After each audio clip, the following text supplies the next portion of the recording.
What's up, everyone? It's Michael here from Action Collectibles and More, and today I have another value money type of video for you guys. This time, I'm going to talk about Star Wars Kenner vintage figures. As you can see behind me is my loose collection, which I've been picking up over the last few months. But in this collection, I don't have any of the last 17 figures. And what do I mean by the last 17 figures? Well, it's the last 17 figures that were issued in this line back in 1985. I don't have any of those figures. And if you're like me, and you just started collecting Kenner vintage, you're going to be blown away by how much money these last 17 figures are going to cost. So you don't want to go anywhere. You want to check this out and see what I found out here.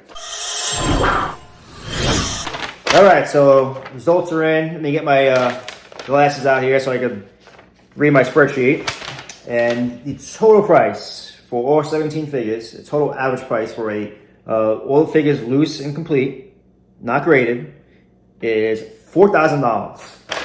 That's right. I'm not lying, folks. I'm not crazy, but $4,000 for 17 figures. But there is some good news here. So what's some of the good news? Well, some of the good news is that not all the figures cost a lot. For example, Anakin Skywalker, which is part of the last 17, his average price is $30. So you could get a Anakin Skywalker figure, a loose one, for $30. And some of the Ewoks are under $100. An Imperial Dignitary, who doesn't come with a weapon, I believe. You get him for a little bit over 100, maybe 125. Imperial Dignitary is not even in the vintage collection, the modern Hasbro vintage collection, which is crazy because that collection is supposed to be based off the Kenner figures, the packaging, and they never made an Imperial Dignitary yet. If you want a vintage one, it's about 125. So that's some of the lower price figures, but then you get to the top here, and Yakface is the highest one, and he is at $635 average price for a Yakface with his weapon,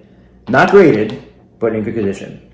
And then number 2 on the list is an R2-D2, pop-up R2-D2, the green lightsaber. He's going for $570. The biggest surprise on the list here is EV-99. That is the droid from Jabba's palace in Return of the Jedi. He's going for $345 right now. So that really caught me off surprise.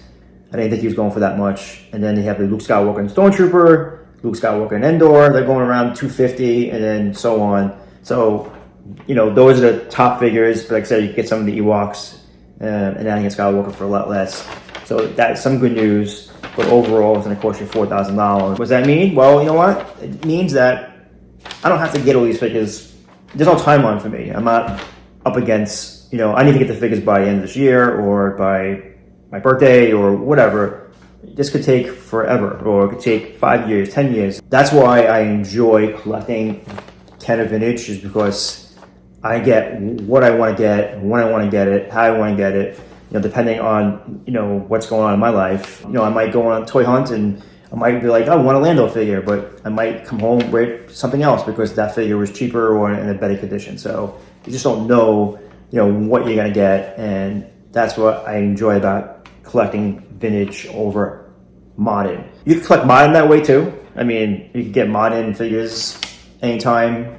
Go on eBay. Some good prices out there on some of the modern figures. But for me, when I think of modern figures and how I approach modern figures over the years, it was like pre-ordering figures. Social media in general and corporations pushing figures down your throats.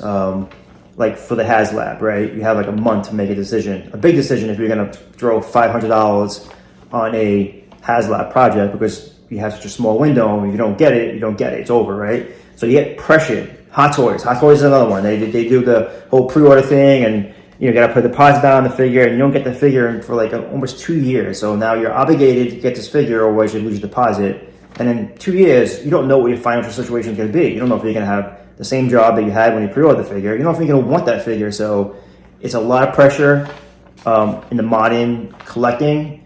And for me, it's a little bit of brainwashing. If you guys are pre-ordering figures and you're enjoying it, fine, that's great. I'm not knocking you guys, but for me, it's a little bit of brainwashing, and I don't like it. I don't like it anymore. I like buying figures at my own pace. And so I say quit modern collecting.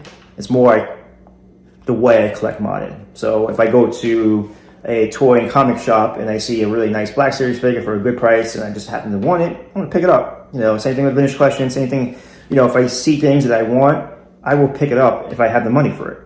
I'm not feeling pressured anymore to pre-order exclusives, or pre-order cases of figures, because because Hasbro just had a live stream and they're like, oh, tomorrow we're gonna put these figures on pre-order, go and get them. It's to me, it's brainwashing, and I don't want to feel that way anymore. If you still do, great. As long as you're having fun and as long as you can manage it, that's great. Right now, I have my collection, my tender collection, and I'm going to continue doing it and continue collecting. I'm going to finish up this row here, go on toy hunts, and try to enjoy it. And I will pick up a modern figure here and there. But that being said, if you guys want to see more toy hunts and you haven't subscribed, subscribe to the channel and give this video a like. And like always, go get yourself some action figures.